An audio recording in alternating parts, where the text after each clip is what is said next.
The master commended the dishonest steward for acting prudently. He commended him. Isn't that odd? That here Jesus is telling a parable that seems to be commending somebody for their dishonesty.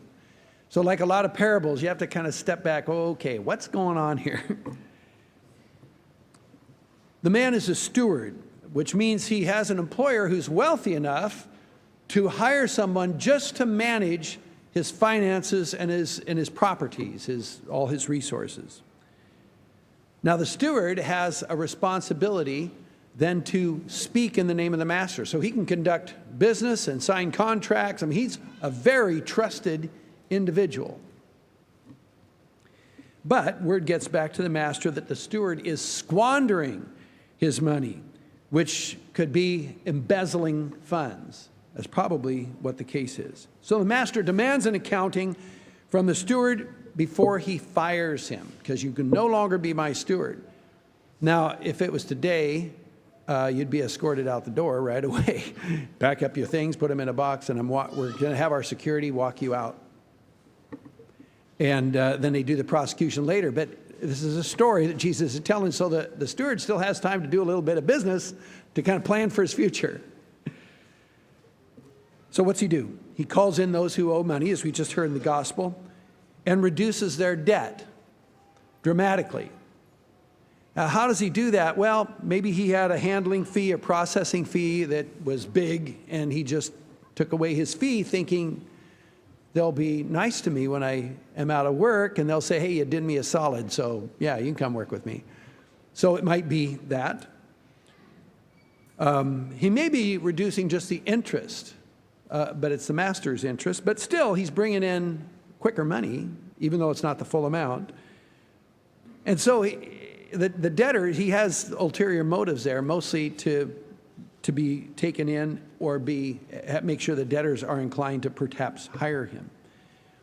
Interestingly enough, though, this is where it comes in, where the master, seeing that clever strategy, actually commends him. You're pretty sharp. You're figuring this out. Even though he's a shifty steward, he was cleverly enterprising. There's where Jesus wraps up the parable and kind of gives some focus to what it's about. For the children of this world are more prudent in dealing with their own generation than are the children of light. And that circumstance remains the same in our world today. In this world, we see people applying amazing energy, creativity, and resources purely for the purpose of making money. And they are very energized about it, and very creative, and want to make lots of money. What would the world be like if we spent that same energy, creativity, and resources on proclaiming the kingdom of heaven, bringing the hope of the gospel to the world? That's what Jesus is saying. People in the world do a lot more for money than children of the light, do for the kingdom of heaven. He's calling us to take our discipleship seriously. Take our discipleship seriously.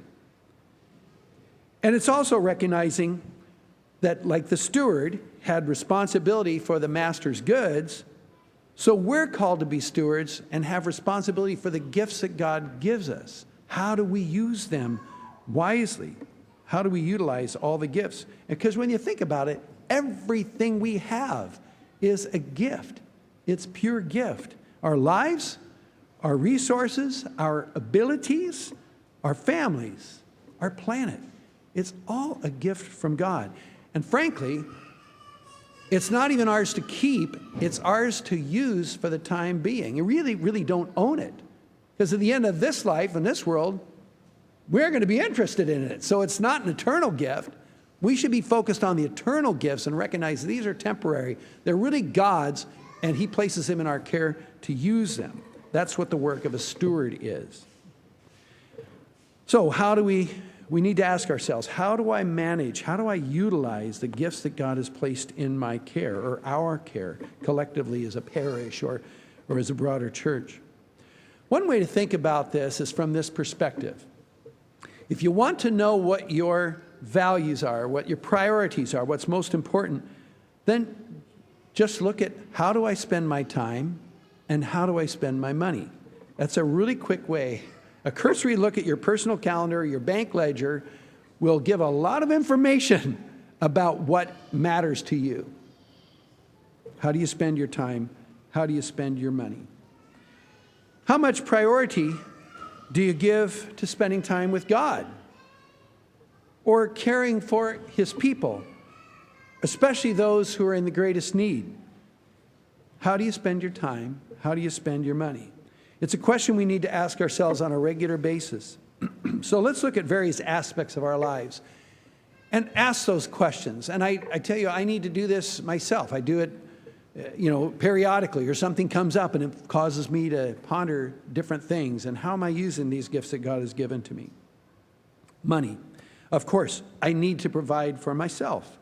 Basic housing and food, of course, and for your family and for basic needs of the house.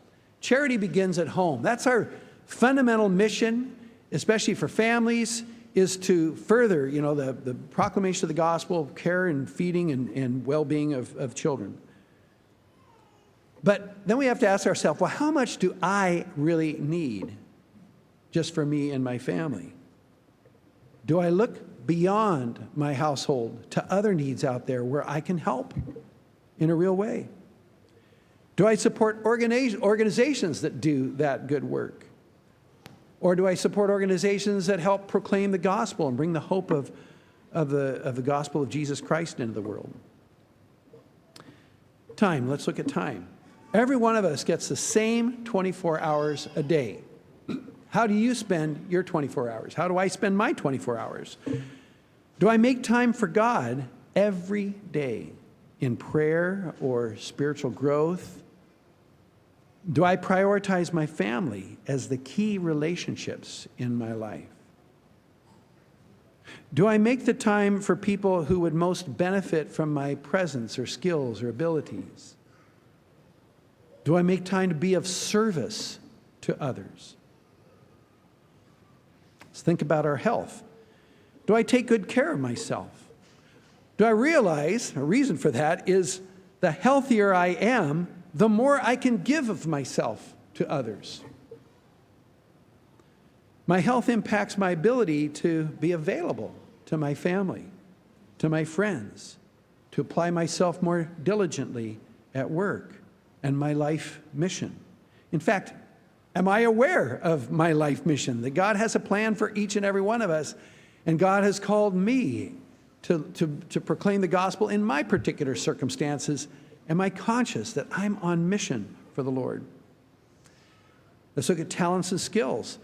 Do I cultivate my skills and abilities, or do I squander my talents? Do I waste my talents? Technology. Do I use technology for the betterment of myself and others, or for doing harm and saying harmful things? Do I manage my use of technology so that it doesn't manage me? Even though some technology is time management technology, still, you get the point. Who's in charge? Who's making the decisions? Do I use technology to serve a greater good, or do I use it just to waste time? Time that God has given me to use for good. These are just some examples of the gifts that God places in our care and which we're called to use wisely and consciously. Yeah, it's good to have leisure time where nothing's planned and it's just hanging out with a family or friends.